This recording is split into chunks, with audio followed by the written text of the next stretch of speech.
নমস্কার বন্ধুরা, সুচিস্মিতার রান্নাঘরে আবার আপনাদের সবাইকে স্বাগত জানাই। আর আজকে নিয়ে চলে এসেছি একটা পুডিংয়ের রেসিপি, ম্যাঙ্গো পুডিং। চলুন তাহলে এই পুডিংয়ের রেসিপিটা জলদি শুরু করা যাক।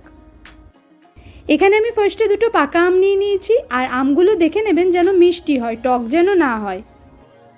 এবার আমগুলো কেটে আমের পাল্পটাকে ভালো করে বের করে নিতে হবে।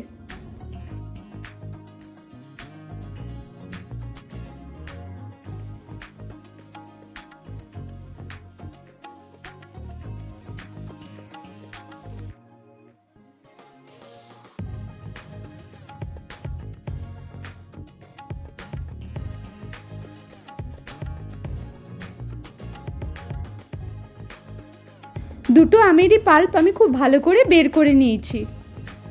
এবার এর মধ্যে দিয়ে দিচ্ছি 1.5 কাপের মতো চিনি। মিষ্টিটা আপনারা নিজেদের পছন্দ অনুযায়ী দিতে পারেন। এবার চিনি আর এই ম্যাঙ্গোর পাল্পটাকে মিক্সিতে ভালো করে ব্লেন্ড করে একটা স্মুথ পেস্ট আমি বানিয়ে নেব। এখানে নিয়ে নিচ্ছি আমি 500 ml দুধ, আর দুধটাকে রিডিউস করে আমি হাফ করে নেব।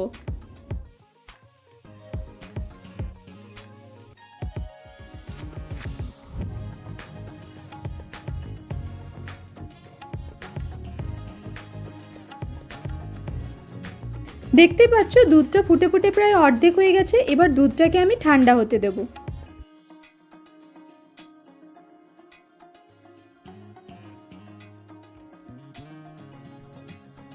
এখানে আমি একটা বাটি নিয়ে নিচ্ছি, আর এর মধ্যে দিয়ে দিচ্ছি 4 চা চামচ ম্যাঙ্গো ফ্লেভার কাস্টার্ড পাউডার। আপনাদের কাছে যদি কাস্টার্ড পাউডার না থাকে আপনারা কর্নফ্লাওয়ার ইউজ করবেন।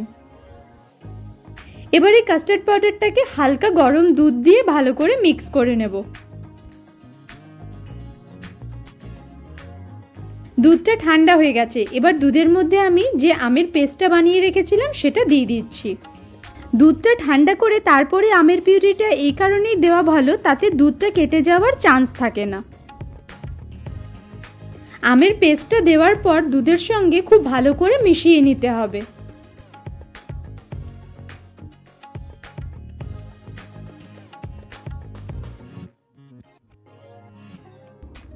আমের পিউরিটা দেওয়ার পর দুধের সঙ্গে খুব ভালো করে মিশিয়ে নিয়েছি। এরপর দুধটাকে 1 থেকে 2 মিনিট লো ফ্লেমে ভালো করে ফুটিয়ে নিতে হবে।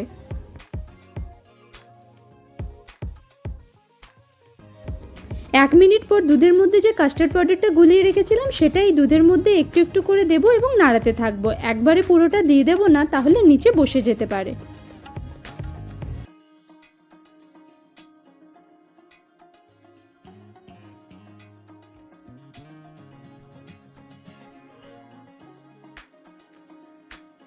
দুধে গোলানো কাস্টার্ড পাউডারটা দেওয়ার পর দুধটাকে 3 থেকে 4 মিনিট ভালো করে ফুটিয়ে নিয়েছি। তারপর যখন এতটা থিক হয়ে আসবে তখন গ্যাসের ফ্লেমটাকে অফ করে দেব। এরপর যে কোনো আপনারা পাত্র নিয়ে নেবেন, তার মধ্যে একটু ঘি লাগিয়ে নেবেন।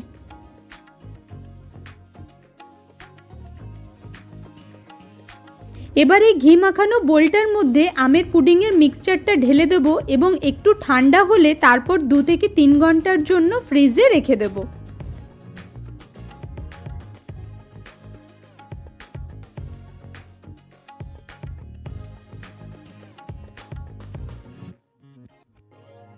দু ঘন্টা পর আমি আমের পুডিংটা বের করে নিয়েছি, আর ঘি লাগানোর জন্য দেখতেই পাচ্ছ বাটিটা থেকে কিভাবে ইজিলি ছেড়ে আসছে পুডিংটা। এরপর আমি একটা প্লেটের মধ্যে পুডিংটাকে বের করে নেব।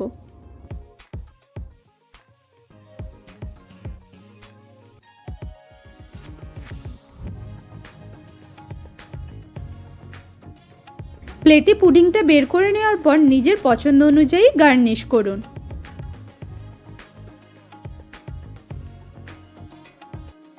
এখানে আমার আমের পুডিংটা হালকা একটু নরম আছে, কারণ আমি বেশিক্ষণ ফ্রিজে রাখতে পারিনি। আরও 2 ঘন্টার মতো যদি ফ্রিজে রাখা যায় তারপর আমের পুডিংটা আপনারা যে কোনো শেপে কাটিং করে নিতে পারবেন।